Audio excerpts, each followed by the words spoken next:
Let's look how to write chemical formula. किसी भी given compound के लिए हम केमिकल फार्मूला कैसे लिखेंगे। सो हाउ टू राइट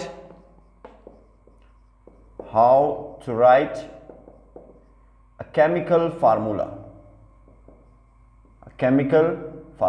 हम इसे डिटेल से कवर करेंगे कि हम किसी भी केमिकल कंपाउंड के लिए केमिकल फार्मूला कैसे लिखेंगे। कौन से ऐसे स्टेप्स होंगे जिसे आपने कंसीडर करना है। फर्स्ट आपने उन स्टेप्स को कंसीडर करना है, तो तब आपके लिए केमिकल फार्मूला क्या होगा, लिखना बड़ा आसान होगा। समझते हो कि नहीं? तो सबसे पहले हम देखेंगे क्या इसके स्टेप्स। तो अगर आपको कोई केमिकल कंपाउंड गिवन है, सबसे पहले आप क्या करोगे, उस केमिकल कंपाउंड में जो सबसे पहला स्टेप आपका होगा केमिकल फार्मूला लिखने के लिए, कि आप उस केमिकल कंपाउंड में मौजूद एटम्स की, एलिमेंट्स की आइडेंटिफिकेशन करोगे। आपको शनाख्त होनी चाहिए कि उस केमिकल कंपाउंड में कौन से एलिमेंट मौजूद है। तो सबसे पहला पॉइंट क्या है, सबसे पहला step, that is to identify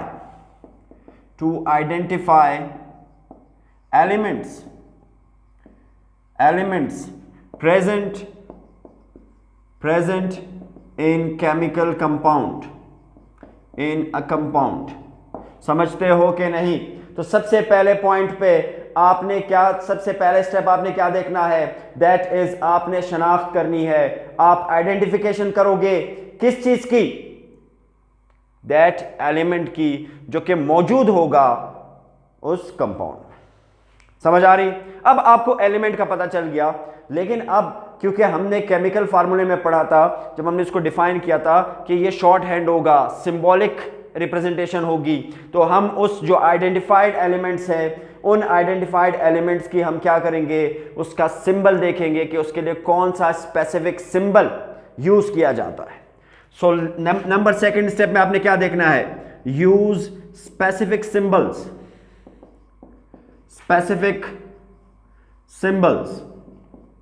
आप क्या करोगे, सिंबल्स देखोगे कि उस कंपाउंड में मौजूद जो एलिमेंट्स है उसके लिए क्या सिंबल यूज किया जाता है। तो आपने शनाख्त भी कर ली, आपने सिंबल भी देख लिया। अब नंबर थर्ड चीज आप क्या करोगे, नंबर थर्ड पे आप देखोगे कि वो जो एलिमेंट्स है उनके कितने एटम्स उस कंपाउंड में मौजूद है। उस एलिमेंट्स के, या जितने एलिमेंट्स है, हर एलिमेंट के कितने एटम्स उस कंपाउंड में मौजूद हैं, तो हम डिटरमाइन करेंगे द नंबर ऑफ एटम्स। अब उसको कैसे किया जाता है यह बताऊंगा आपको। So that is the third step, what, to determine what the number of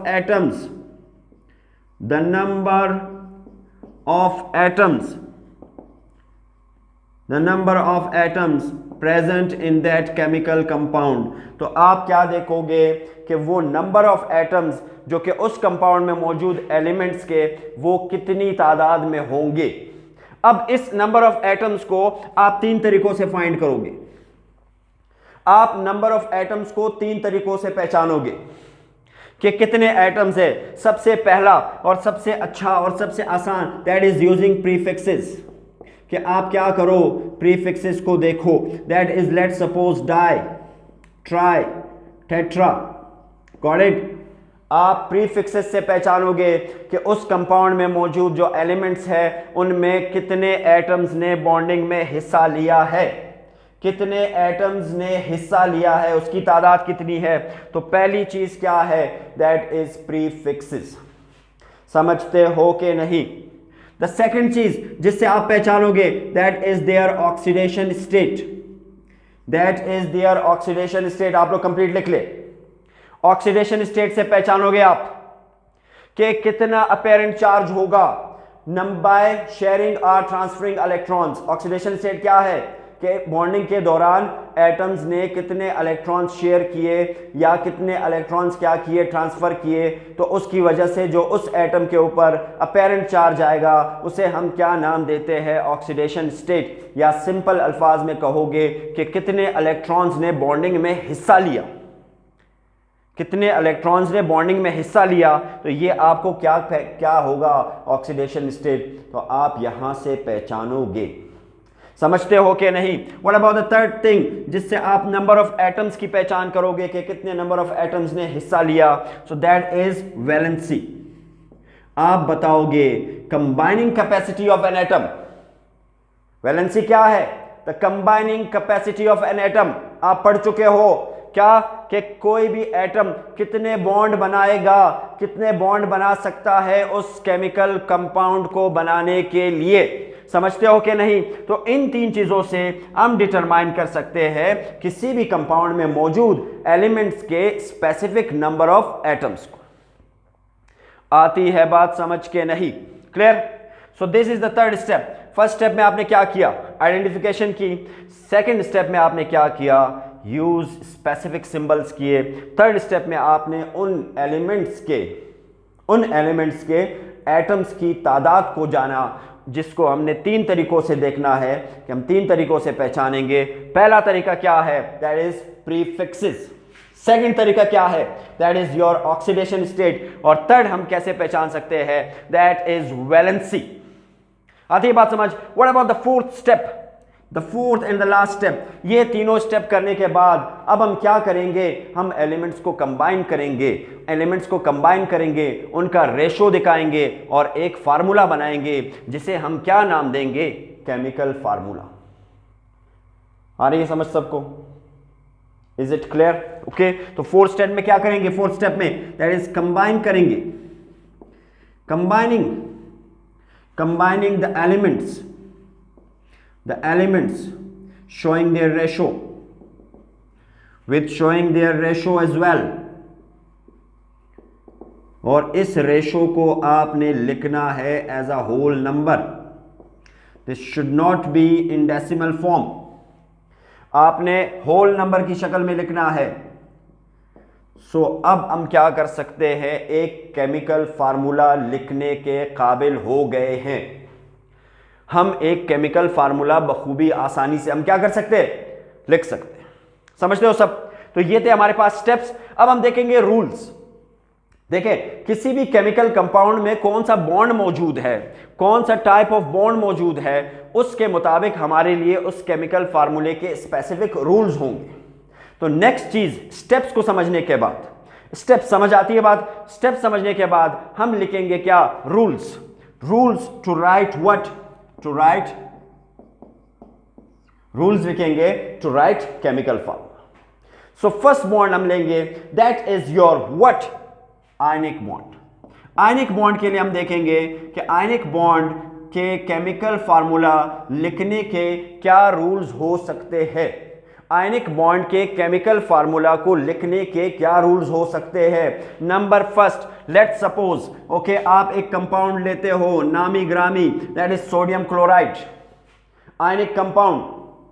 तो इस फार्मूला को लिखने के लिए आपने कौन से रूल्स को मद्देनजर रखना है? कौन से रूल्स को कंसीडर करोगे? So the first rule that is to be considered कि आप आयनिक कंपाउंड को लिखने के लिए कैटायन को पहले लिखोगे। कैटायन को पहले लिखोगे क्योंकि कैटायन ने कुर्बानी दी। क्या दी कुर्बानी? इलेक्ट्रॉन की कुर्बानी दी। तो भाई जो कुर्बानी देगा उसका नाम लिस्ट में ऊपर आएगा, सबसे पहले आएगा। तो हम कैटायन को क्या लिखेंगे? पहले। सो फर्स्ट आपने लिखना है क्या? फर्स्ट आपने लिखना है positive ion, that is cation. In the case of sodium chloride cation क्या होगा? दैट इज सोडियम, क्योंकि इसने कुर्बानी दी, अपना एक इलेक्ट्रॉन कुर्बान किया, अपना एक इलेक्ट्रॉन क्या किया? डोनेट किया, ट्रांसफर हुआ इससे। समझते हो? सो इस नंबर फर्स्ट स्टेप में आयनिक कंपाउंड में आपने सबसे पहले क्या लिखना है? That is cation. सेकंड में आप क्या लिखोगे? This cation should be followed by A9. तो सेकंड नंबर पे आप लिखोगे A9. So this is the first rule, first and second rule. What about the third one? कुछ केसेस में like in the case of मैं किस बात में लिखता हूं? पहले रूल नंबर थर्ड कि आपने चार्जेस को बैलेंस रखना है। कैटायन और एनाइन के जो चार्जेस होंगे उसको आप बैलेंस करोगे। आप बैलेंस करोगे किस चीज को? Balance the charges. आप चार्जेस को बैलेंस करोगे।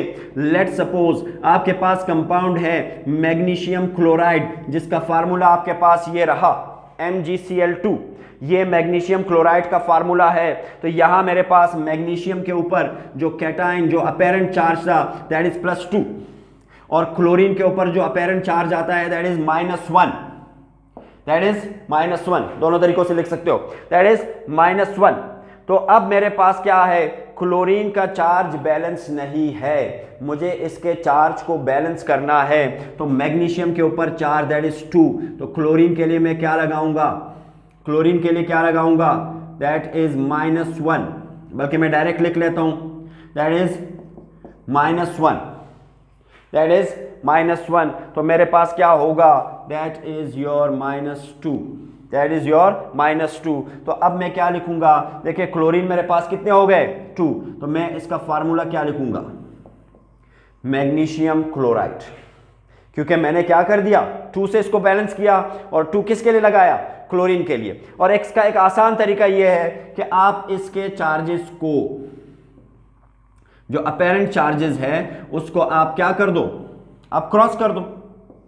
तो मेरे पास क्या आएगा? मैग्नीशियम 1, क्लोरीन 2, और 1 हम खूबसूरती के लिए नहीं लिखते। तो आप बैलेंसिंग ऐसे भी कर सकते हो कि आप क्रॉस कर दो। आती है बात समझ? तो हमने सीखा रूल किसके लिए? कि आयनिक कंपाउंड के फार्मूला को, केमिकल फार्मूला को कैसे लिखा जाता है। अब देखेंगे किसको? That is your covalent compound. तो अब देखेंगे कि कोवेलेंट कंपाउंड को, rule for covalent bonds, for covalent compound, तो हम कैसे लिखेंगे? कोवेलेंट बॉन्डिंग के लिए हम केमिकल फार्मूला कैसे लिखेंगे? अगर हमारे पास एलिमेंट्स के दरमियान कौन सा बॉन्ड हो, दैट इज केमिकल बॉन्ड, तो हम क्या करेंगे? हम यूज करेंगे किस चीज को? That is, the rule is what? To use prefixes. हम यूज करेंगे प्रीफिक्सेस को, हम यूज करेंगे प्रीफिक्सेस को। सो आपके पास जो प्रीफिक्स है, लेट्स सपोज एग्जांपल लेता हूं, दैट इज योर नामी ग्रामी कार्बन डाइऑक्साइड, कार्बन डाइऑक्साइड। तो मेरे पास प्रीफिक्स क्या है? दैट इज डाई, और ये डाई किसके साथ लगा है? ऑक्सीजन के साथ। तो मैं सबस्क्रिप्ट में क्या लिखूंगा? 2। सबस्क्रिप्ट में मैंने क्या लगाया? 2। तो प्रीफिक्स यूज करके मैं कोवेलेंट कंपाउंड का केमिकल फार्मूला लिख सकता हूं। एक और एग्जांपल अगर हम देखें, दैट इज डाइनाइट्रोजन,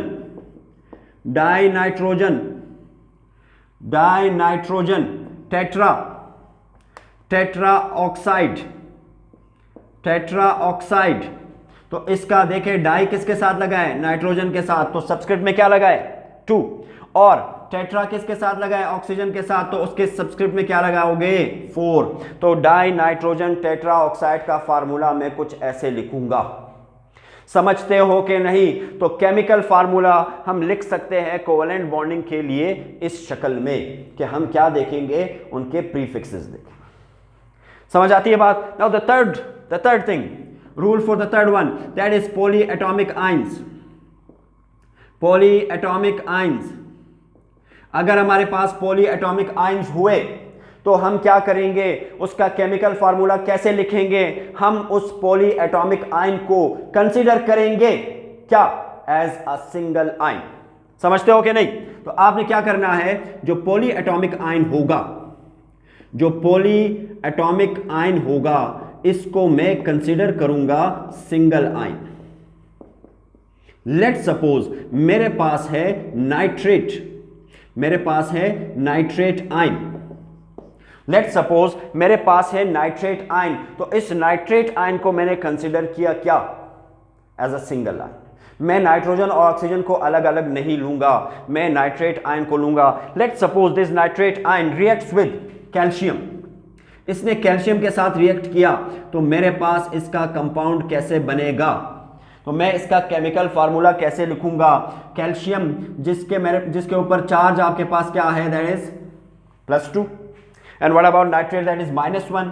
तो चार्ज को बैलेंस करेंगे, किस शक्ल में बैलेंस करोगे, जैसे यहां आपने चार्जेस को बैलेंस किया, आप बैलेंस करने के बाद जो फार्मूला लिखोगे दैट इज कैल्शियम नाइट्रेट 3, और चार्ज मैंने यहां पे बैलेंस करूंगा 3 क्योंकि कैल्शियम के ऊपर कौन सा चार्ज है, दैट इज 2, तो नाइट्रोजन के लिए क्या लगाऊंगा 2, लेकिन ये 2 आप लिखोगे पैरेंथेसिस का यूज करके, क्योंकि पहले से सबस्क्रिप्ट में एक नंबर मौजूद है। अब दूसरा नंबर आप उसी के साथ नहीं लिखोगे, आप पैरेंथेसिस लगाओगे, क्योंकि ये 2 जो आपने लगाया, ये जो 2 आपने लगाया, ये चार्ज नाइट्रोजन के लिए भी लगाया, ऑक्सीजन, उन दोनों को आपने क्या किया, as a single ion treat किया। तो इस तरह हम लिखते हैं केमिकल फार्मूला किसी भी बॉन्डिंग के लिए। हमने उसके स्टेप्स देखे और हर कंपाउंड के लिए रूल्स भी देखे। आती है बात समझ सबको?